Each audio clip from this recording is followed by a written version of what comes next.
मित्रांनो नमस्कार. माझ्या मॉडर्न गोट फार्मिंग चॅनलमध्ये मी आपले मनापासून स्वागत करतो आहे. मित्रांनो, जर चॅनलवर माझ्या फर्स्ट टाईम असेल तर चॅनलला सबस्क्राईब करा आणि जे ऑलरेडी माझ्या चॅनलचे सबस्क्रायबर आहेत त्यांनी माझ्या चॅनलची माहिती आपल्या मित्रांना किंवा आपल्या शेळीपालकांना द्या, जेणेकरून त्यांच्या व्यवसायामध्ये भरभराटीची हो. तर मित्रांनो, आपल्याला माहिती आहे की मार्च महिना आहे आणि माझा व्यवस्थापनाचा एक व्हिडिओ दर महिन्याला अपलोड होत असतो की या महिन्यात कोणत्या ॲक्टिव्हिटी आपण केल्या पाहिजेत जेणेकरून आपल्याला चांगल्या प्रकारे शेळीपालन करता येईल. तर मित्रांनो, मार्च महिन्यात आपल्याला माहिती आहे की आपल्याला लसीकरणाचा चार्ट फॉलोअप करायचा आहे.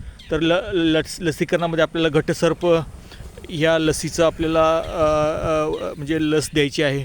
तर आपला जो लसीकरणाचा जो स्टँडर्ड चार्ट आहे तो तुम्ही पहा आणि ह्या महिन्यात मार्च महिन्यात त्याप्रमाणे लसीकरण करून घ्या.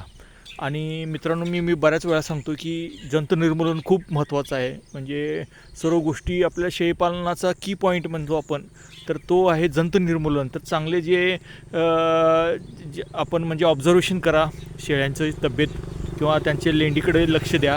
जर त्याच्यामध्ये जर आपल्याला आढळून आलं की काही कुरमी किंवा जे काही पोटामध्ये जे हे असतात जंतू, तर त्याप्रमाणे डॉक्टरांशी पशुवैद्यकीय डॉक्टरांशी सल्ल्याने आपण एक जंत निर्मूलचं पर्टिक्युलर औषध घेऊन त्यांचं दंत निर्मूलन करून घ्या. त्याच्यानंतर मित्रांनो, आपल्याला माहिती आहे की जी मार्च महिना आहे तर मार्च महिन्यामध्ये आपल्याला खूप शेळ्यांना काळजी घ्यावी लागते. म्हणजे उन्हापासून त्यांचं संरक्षण कसं करता येईल. बऱ्याच वेळा आपण पाहतो की 12 नंतर सहसा शेळी पालनामध्ये जे बंदिस्त आहेत तर त्यांना तर ते थोडीशी फॅनची व्यवस्था किंवा गार पाण्याची व्यवस्था किंवा त्यांना गारवा कसा निर्माण होईल आपल्या शेडमध्ये तर त्याची काळजी घेतली पाहिजे. बऱ्याच वेळा जे बाहेर चरणारे असतात, म्हणजे पारंपरिक पद्धत जी आहे किंवा अर्धबंदिस्त आहे, म्हणजे थोडा वेळ आपण बाहेर ठेवतो आणि नंतर आत आणतो शेळ्या, तर अर्धबंदिस्तमध्ये सुद्धा काळजी घ्या. म्हणजे जास्त करून त्यांना उन्हापासून संरक्षण करता येईल या पद्धतीने काळजी घ्या.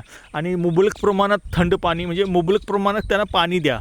त्यांचं जे डायजेशन खूप चांगलं होतं. उन्हाळ्यात कसं होतं मित्रांनो, आपल्याला जसं तहान लागते मग आपण पाणी खूप घेतल्यानंतर आपल्याला समाधान होतं, तसं शेळ्यांचं पण आपल्यासारखंच असतं. तर त्यांना मुबलक प्रमाणात त्यांच्या वाड्यामध्ये मुबलक प्रमाणात पाणी उपलब्ध करून द्या, जेणेकरून त्यांना चांगल्या प्रकारे त्यांचं व्यवस्थापन होईल. आणि मित्रांनो, कसं आहे की सर्व ह्या गोष्टी आहेत, नाही तर बऱ्याच वेळा डिहायड्रेशन होतं, शेळ्यांची म्हणजे तब्येत वीक होतात. तर ते खूप महत्त्वाचं आहे. म्हणजे पाणी त्यांच्या मुबलक प्रमाणात पाणी उपलब्ध करून द्या.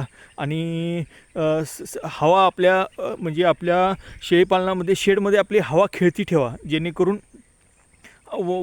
वारा जो आहे तो वारा आपल्याला खेळता राहील, जेणेकरून गार हवा आत येईल आणि व्हेंटिलेशन होईल, म्हणजे सर्क्युलेशन होईल. तर त्या पद्धतीने काळजी घ्या. आणि जास्त गर्दीची म्हणजे वाड्यामध्ये जास्त 2 किंवा 3 शेळ्या ठेवा, गर्दी करू नका. कारण गर्दीमुळे मग खूप वातावरण हे होतं आणि मग शेळ्यांची म्हणजे खाण्याकडे लक्ष नाही अस्वस्थ होतात. तर तसं नका करू.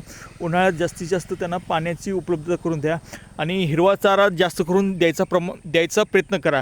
हिरव्या चाऱ्यामध्ये खूप पाण्याचं प्रमाण असतं, तर हिरव्या चारा मुबलक प्रमाणात द्या, जेणेकरून त्यांच्या शरीरात चाऱ्यामार्फत पाण्याची पण त्याची म्हणजे चाऱ्यामार्फत त्यांना पाण्याची पण कमतरता निघून जाईल. तर अशा पद्धतीने मित्रांनो, ह्या सर्व गोष्टी आहेत, अतिशय म्हणजे काळजीपूर्वक आपण व्यवस्थापन केलं पाहिजे. आणि जसं आपण व्यवस्थापनाचा म्हणजे भाग आहे तो आपण चांगल्या प्रकारे नियोजन केलं पाहिजे. म्हणजे जसं आपण करतो, सकाळी उठल्यानंतर त्यांना व्यवस्थितपणे त्यांची स्वच्छता केली पाहिजे शेडची.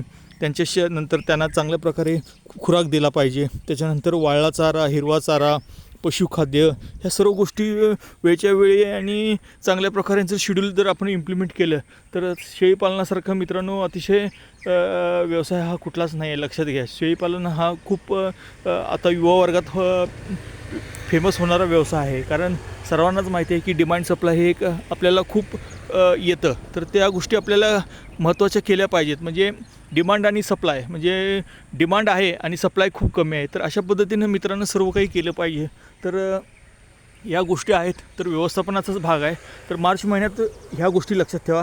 आपलं लसीकरणाचं चार्ट फॉलोअप करा. लसीकरणामध्ये घटसर्प आहे त्याप्रमाणे लसीकरण करून घ्या. चांगले जंतनिर्मूलन करून घ्या. ज्या शेळ्या अशक्त आहेत त्यांचं पशुवैद्यकीय डॉक्टरांच्या सल्ल्याने लसीकरण करून घ्या आणि त्यांना मुबलक प्रमाणात पाणी, हिरवा चारा ह्या सर्व गोष्टी व्यवस्थित द्या आणि स्वच्छता ठेवा. हवा खेळती ठेवा. या बेसिक मित्रांनो हे आहेत, गरजा आहेत. तर उन्हाळा आहे, उन्हाळ्यात आपल्याला माहिती आहे टेम्परेचर आपल्याला खूप रिच होतं. प्रत्येक प्रदेशामध्ये वेगवेगळं टेम्परेचर असतं. तर त्या पद्धतीनं बऱ्याच वेळा स्प्रिंकलर पद्धत पण वापरतात किंवा शेडवर आपल्या थोडंसं नारळाच्या झावळ्या हे करतात. तर अशा पद्धतीने किंवा आपल्या साईडला झाडं लावण्याचा प्रयत्न करा शेडच्या साईडने, तर जेणेकरून हे होईल. आणि ज्यांचे शेळीपालनाचे जे प्रकार आहेत बंदिस्त, अर्धबंदिस्त किंवा मोकाट, तर त्यानुसार त्यांनी बंदिस्तला काही प्रॉब्लेम येत नाही, पण अर्धबंदिस्तला आहे तर त्यांनी 12 नंतर आपल्या शेळ्या आत घेतल्या पाहिजेत उन्हात आणि किंवा मग त्यांना तसं सावली निर्माण केली पाहिजे. आणि जे पारंपरिक पद्धत आहे त्यांनी सहसा 12 ते 4 ही टायमिंग जे आहे ते थोडंसं अवॉइड केलं पाहिजे, जेणेकरून शेळ्यांच्या कुठल्याही प्रकारे उन्हापासून त्यांना बाधा होऊ नये. तर हे अशा बेसिक गोष्टी आहेत. तर ही मार्च महिन्याचं माझं हा एक व्हिडिओ असतो जो इन्फॉर्मेशन आपण देत असतो की ह्या महिन्यात कुठल्या प्रकारे आपण व्यवस्थापन चांगल्या प्रकारे केलं तर आपल्याला फायदा होईल. तर मित्रांनो माहिती छोटासाच व्हिडिओ आहे. माहिती आवडली तर व्हिडिओला लाईक करा, शेअर करा, सबस्क्राईब करा. मित्रांनो व्हिडिओ पाहिल्याबद्दल धन्यवाद.